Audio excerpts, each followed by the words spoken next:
Hi. Hi, everybody. This is May. And yeah, regarding the question on how parents could motivate their children or, to encourage them to do well.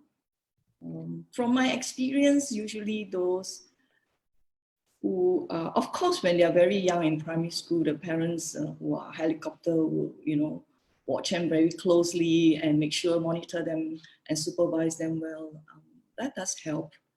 But I think in the longer term, like what was alluded by one of either Zach or Samuel, is that, if you exert so much pressure, yeah, this Samuel mentioned, that after a while, when you say that, okay, this is what you're expected to do, and sometimes when the children did well, they thought like, hey, I did really well. But to the parents, this is still not good enough. Now, this could be very hurtful and demotivating as well. So we have to give them the sense of achievement to encourage them and to at some point to say good enough. Even if they don't do well, I would rather say that, having the growth mindset, which I spoke about, that we believe in effort, we believe in learning from failures, we believe that whatever feedback, if I have not done well, treat it as a learning a point where you can look at, hey, how can I improve? Then you have, then able to develop this or model this growth mindset in them. To say that, hey, it doesn't matter if you think that you have not done well. Let's look at what happened, Are there learning points? So how can you improve? So that will help to motivate them to do well, okay? So no amount of nagging, forcing, threatening is gonna work in the long term, and actually it's really harmful for them, right? Ended up, we have lots of children feeling anxious and stressed. That's really not good for their mental health. Thank you. Frank, well, you are a senior counselor and you have been seeing parents who have come in feeling very frustrated about their kids and also bringing their kids in because they're not performing, they're rebelling. So would you like to share some tips to the parents as to how to best motivate them and not, end up having kids that they need to bring to you? Oh, okay, hang on. We need you to unmute first before you start to speak. Yeah, you're okay. You're on now. Thank you. Thank you, Angie. Thank you, Samuel. Thank you, Zach. I think very good points out there, from everybody. And I certainly learned quite a bit from you guys today. Yes, I have...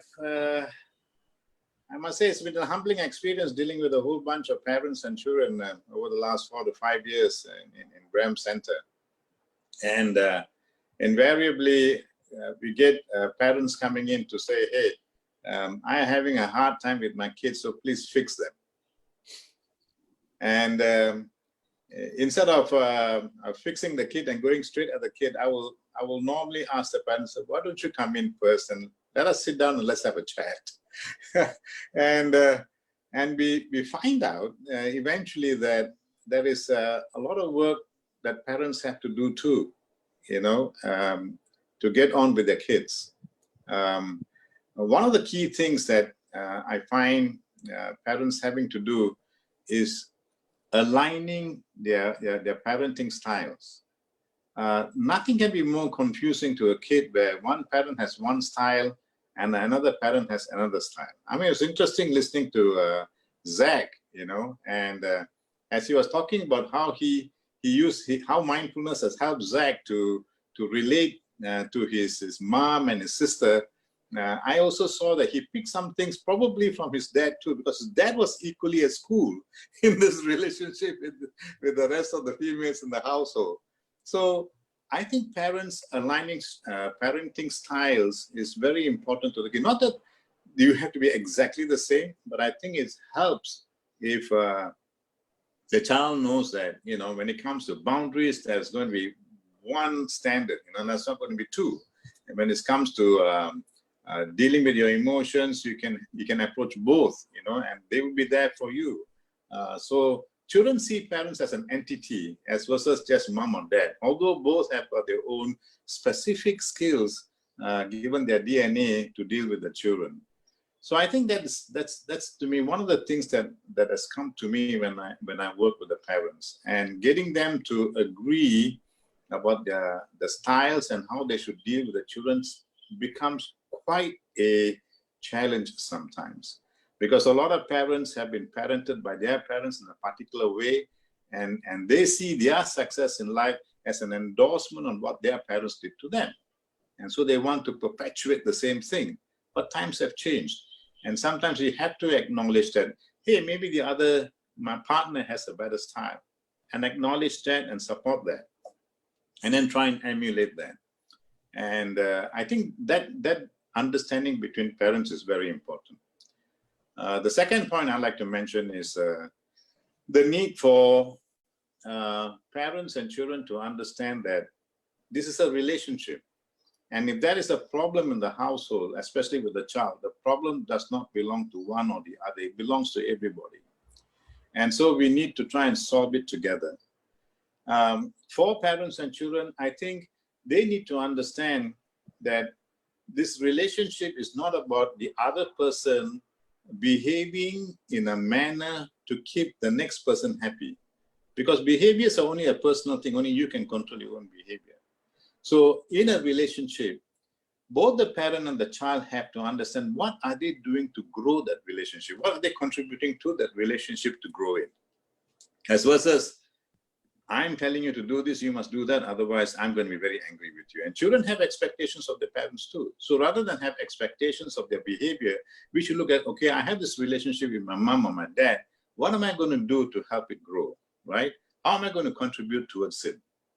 Like maybe talking to them, maybe playing a game with them, going out with them, for example, just one-on-one, have a date with your daughter, have a date with your son. And I think this relationship building is very important from both people, and not just from one, right? And the parents must try and preach this from the word go, that relationships are part of your contributions towards the relationship and mine too. And I think if that happens, these two critical things happen, I think that you go a long way. Thank you. Okay, there's a question here. What psychological tools that you can share to tackle teenagers who are always seeing things negatively?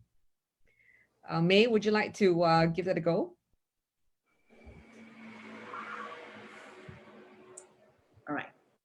Well, teenagers, well, when they are moody, often having issues, that's why sometimes they see things in a negative way. So perhaps parents could have the beginner's mind, which is part of mindfulness foundational attitude, to want to find out more. What are they going through? You know, perhaps they have a lot of difficulties, or they just face something in school that is really bothering them a lot. And that's why, you know, they may not be in the mood. So if you ask anything, suggest anything, it will be like, no, you know, and or go into this negative mood. So I think a lot of patience, understanding, and empathy towards our teenagers is important, right? Getting to know them well, listen, yeah, and non-judgingly, and really trying to get to know them. So perhaps if they have, if we are able to strengthen our relationship, then yeah, they could be more receptive. Thank you, May. Samuel, were you was someone who was quite positive or negative as you were growing up? And perhaps you may wish to also share what it was like for you growing up as a teenager. Did you see things in a negative or positive way? And if so, why? Well, I was very negative. Yeah, as a teenager especially, I had some struggle with mental illness as well. So that was something that I had to overcome. And I guess what I found was that a lot of the problems I was facing was because I didn't see meaning in what I was doing. Like, I found it difficult to, I began to think that doing my homework was pointless and that kind of thing. So I guess for parents, it's important to understand the root cause of why the child is feeling negative feelings. like May said, and to kind of help them realize that they need to take things step by step. Because as a teenager, I was always looking, because people would always tell me that I'm studying for my future, but I kind of didn't, and I couldn't reconcile the future aspect with what I was going through in the present. So I feel that helping the child recognize how the present behaviors impact future results is also important. Yeah. So Samuel, you were pretty much a straight A student, a high achiever, excellent results. And yet, you had a pretty much a negative view of either the world or yourself. So what could have been different that would have probably given you a very different experience as a teenager? What could your parents have done differently? Which I think would be, good for other parents to hear. I guess something that I felt that my parents didn't really quite do enough was that they didn't celebrate my achievements in some sense. Because I was always, I was a straight A student, but my parents would always ask me, like, let's say, outside extracurricular activities, what I'll be doing for those. And it was true, I wasn't really doing anything else. And I guess a way for parents to connect with their kids would be to show them how hard work, and especially progressive hard work, can have a huge impact in their life. So the thing for me that I experienced and how I showed myself that by that working hard now will give me good results in the future was actually, for me, it was exercise. So if I go to the gym every day for a year, then I'll become extremely fit after a year. And that's how I showed myself that that hard work, progressive, slow, but consistent hard work was important in building a better future. And I feel that this is important for teenagers because they don't have the life experience required, because they know in their head, like they have the knowledge and people are telling them that you must always work hard. But they don't have the experience of knowing an achievement that comes from the consistent hard work. So that is something that I feel that parents, especially in extracurriculars, can show their kids how consistent hard work can achieve results, and to show them that they are proud of them. Thank you, Samuel. So the message to you parents out there, celebrate the wins and also the achievements of your children. By celebrating and complimenting them doesn't make them complacent. If anything, it motivates them. So don't hold back in thinking that because you say good job, that they will start to slack. It's actually not the consequences that you think it's going to be. So please make your children feel that they are appreciated for what they've been able to achieve. So Zachary, you didn't say much about your dad, although Frank has drawn a conclusion that your dad must be pretty cool. So would you like to share a little bit about, what aspects of your dad do you see yourself emulating? That might be a good compliment to him too, Actually, I think what Frank said was really quite insightful, because I've never really thought about it, but what he said was how parents can see whether their partner has something that is very good in terms of their character and try to emulate it and promote it to their children in some sense. And looking back now, I think my mom has actually done that quite a fair bit. So she's been saying that my dad has been really patient with us. He likes to take it slow. Let's hear what you have to say. Let's hear what you have to say. Then let's try to reach a discussion and an end conclusion. So that's something that was really promoted by my mom, and something that I think all myself and my two sisters have really picked up along the way. So my dad, sharing a little bit more about him, he's the guy that's a little bit more detail oriented. He likes to take his time with a lot of things, like let's just say reading a book. He likes to take it at his own pace. Although sometimes there may be deadlines, he will plan them accordingly. He's a lot more patient. He's a lot more loving in terms of wanting wanting to ensure that everyone he is responsible for is well taken care of. So in that sense, he came from also a really humble background, like where he worked with his dad in a tuck shop, doing a lot of woodcraft. So I guess that's where he also developed a lot of patience, because dealing with wood is not easy. I've actually embarked on some projects with him, making stools and tables, and it's really tough. So I guess that's where he gets a little bit more of his character, his cool side, a little bit more protective and patient in that sense. Yeah. Thank you, Zach. Okay, I'm going to answer a few of these questions. Does Brahm Center offer mindfulness sessions for primary school children? In fact, there is a course going on right now. So we do offer it periodically. During this period, it's online, so you may want to wait for the circuit breaker to end, and we can start conducting face-to-face courses again. So instead of keep pushing your kids for more tuition, educate them in other aspects of life so that they would become more all-rounded, more holistic, and have a mind that's less easily defeated. So I would encourage you at some point to send your children for mindfulness course, but I think first, please attend it yourself. What are the 9 mindfulness values? They are the beginner's mind. So it's like looking at things, without all the prejudgment and assumptions. Second one is non-judging. Third one is non-striving. Fourth is acceptance. Then 5th is letting go. 6th is trust. 7th is generosity. 8 is patience, and 9 is gratitude. And as the students had mentioned, I added one called kindness, because I think kindness is so important for us to be acknowledging our own wins as well, our own losses, and it's okay, and to be able to accept that and to also forgive both ourselves and others for not being more than perfect. Okay, there's one question here. Is there any particular reason my girl, who was close to me before she went overseas, suddenly trying to avoid me? Even when I visited her or when she was home, she tried to be busy or sleep in just to avoid talking to me. I can't figure out how this started. I can only give her time, and as I don't want to make the relationship worse.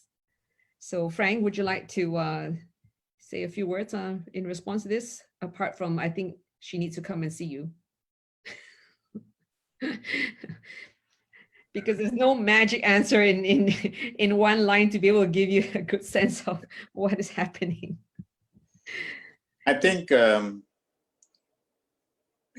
against the large play of things, the quality of the relationship between parent and child is a function of how we related to them in the previous years.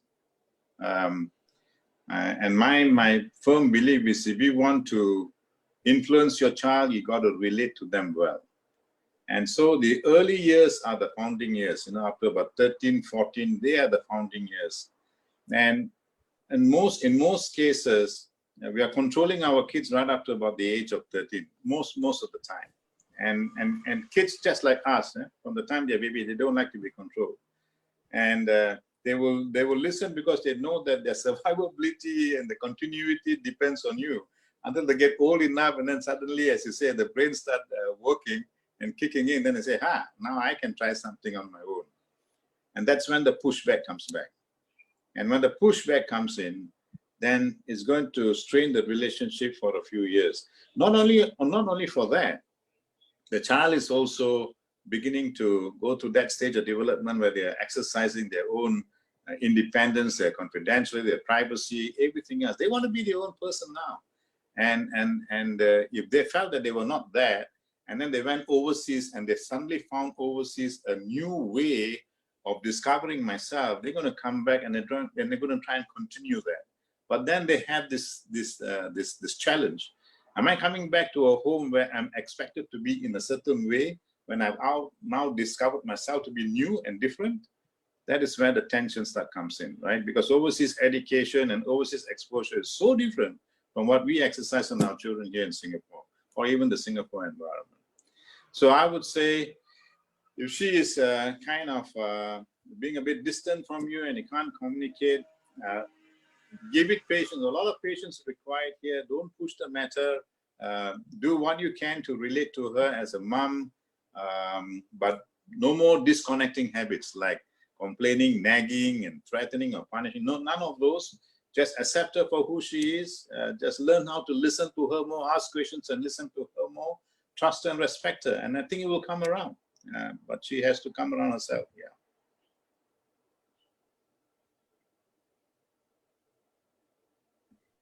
Thank you, Frank. And the next question I'd like to invite May to answer. How do you teach failure and to bounce back to an average teenager?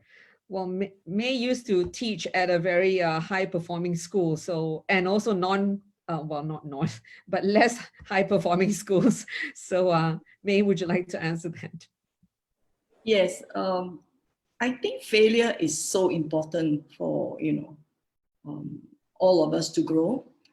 And I remember there's this course that in terms of looking at science experiments where children have to design their own experiments. And one of the philosophy behind this is that teachers will not tell the children how to do it. They're supposed to design their own. And the thinking is that we want them to fail and fail early. Because in life, there's not always a bed of roses all the time. They will always be faced with failure. So it's important that they, view failure as something, a platform for them to learn, and therefore they can become better. Similar to what I mentioned just now, growth mindset, where we look at failure as something that we can learn and grow from it. But of course, we need to discuss with them, the disappointment they've gone through, acknowledge and validate the feelings of disappointment, feelings of being, quite sad about not able to pass and all that. Do acknowledge that, right? So to let them know that it's okay, it's okay to feel this way. So after feeling this way, then work with them. How shall we, what are some of the lessons learned and how we can improve? Okay, so the problem solving and the strategy, the skills are important. Okay, yeah, that's it. Thank you, May. My daughter failed Chinese most terms, and to the point that we said, okay, she just doesn't have the brain for it. But actually, she wasn't well inspired by the teacher, but in her last couple of years in IB, she was, and then she managed to get a good grade. And when she went to university, she took a minor in Chinese. And this is really a turnaround. So the most important thing is just not make them feel bad that they have not been able to get good grades, and just be supportive. Let them turn around themselves, and that is the best way for them to learn how to overcome setbacks. Another one is to play sports, because in sports, you can't win all the time. In fact, you're going to lose many, many times before you could even win a few games. And that's a great way to learn that in order to succeed, you got to know how to fail. Just like great inventors, they have failed many times before they invent anything. So if you look at COVID-19, the people who are doing research to try to find a vaccine, they are failing many, many, many thousands of times in order to find that vaccine. So, okay, ask the two boys, any one thing they wish their parents to have done. Well, I'd like to just rephrase this a bit. How would you like to share some wise words to the parents out there so that their kids can have an even more amazing childhood? So over to you. Who would like to start between Zach and Samuel? Okay, I guess I can start. Right. I don't really know how to put this, but like, as with all childhoods, there's no fixed go-to method to like producing a model student or a model kid. It is really just a mixture of the characteristics of both parents. And I guess one thing that really helped with my childhood is how both parents stayed true to who they are, and like they really focused and gave a lot of attention and time to their children. So I think in that sense, what my parents could have changed or could not have changed, I'm not too sure what should have been changed and what should not have been changed, because I don't know the future and I don't know what could have happened in between. But what I can say is that I think was really well done is just how equality and being very honest with who they were and how they were as people really helped in developing and like helping us grow up as children to adults. Yeah. Thank you, Zach. Samuel? Okay, so for me, the one thing that I wish my parents would have done more would be to take better care of themselves, because, well, obviously my mom didn't do that very well, but like, I think it's a bit of a problem sometimes when the parents spend too much time worrying about how well their children is doing, and then they kind of neglect their own lives. And then the thing is that like children, especially younger children, and to some extent teenagers, tend to look to their parents as role models, and they emulate their lives after their parents. So, for example, my dad always slept very, very late. I'm talking like 3 a.m., 4 a.m. kind of things. And we were always very worried about him, and still worried about him actually, still sleeps very late. But yeah, I wish that he would have slept earlier, and I also feel that this has impacted me in the sense that I also have the same tendency to sleep at 3, 4 a.m. So I think that parents, as much as they worry about their children, and as much as the children are the most important things in their lives, it is better for both parties that parents to take care of their own health, their own mind, and so that will give them the strength and give them a better mindset when taking care of their children. Because especially when the parents are stressed, or if there's tension between the parents, this can cause major problems and spill over to the children. So my advice to parents would be to obviously take care of yourselves and your health, especially. Yeah. Thank you, Samuel. That was a wonderful advice. Frank, what would you like to say to the parents about resolving their conflicts? Picking up on what Samuel has just shared about parents.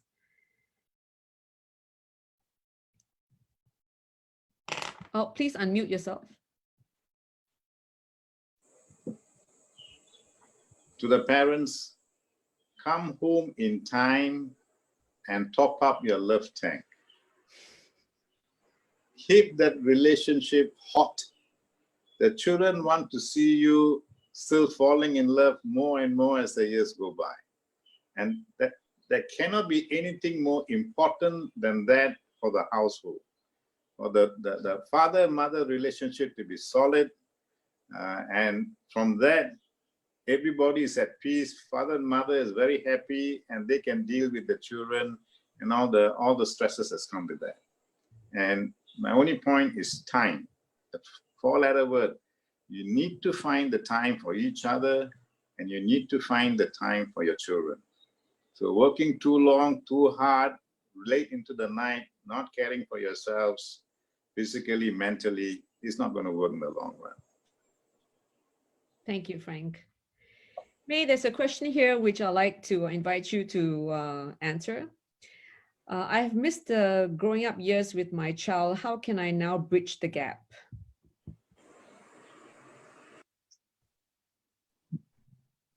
Oh, I think at all time we just being supportive, loving them unconditionally, providing a listening ear without judging, using the the beginner's mind to get to understand our children better. So finding what your child really likes and spend time doing that together, right? If they're into cooking, let's cook together. If they're into eating, okay, now we can't eat out, but we can order the food together, whatever, just to find that common interest, find the interest, and we can learn to. I saw, like what Jack said, to spend time with the father in the car or the parents in the car, singing to the song in the radio. It's a wonderful thing to be doing things together. That brought back good memory. And my son used to like to make me sing to the chorus of the music songs that are being played. And I always make a mess, like I just couldn't get the words right. And then he found it so hilarious. So, and have a good laugh, you know. Sometimes I think in order to build or strengthen the relationship, it's good for them to teach you something. Like we pretend we don't know certain things, or we really don't know about text, show us how to do it. Yeah, it's always good to learn from them too. All right. Yeah. Okay, well, thank you, everyone. I think we are really overrunning on time, and I really appreciate all of you staying on the webinar, both the panelists as well as the audience. We have still over 100 people staying on this webinar. It's been a fantastic journey for me here, having the students share their stories and also their tips to both parents as well as other teenagers, and also my co-panelists here, my colleagues at Brown Center. So I'd like to just end by saying, parents, please learn how to be happy.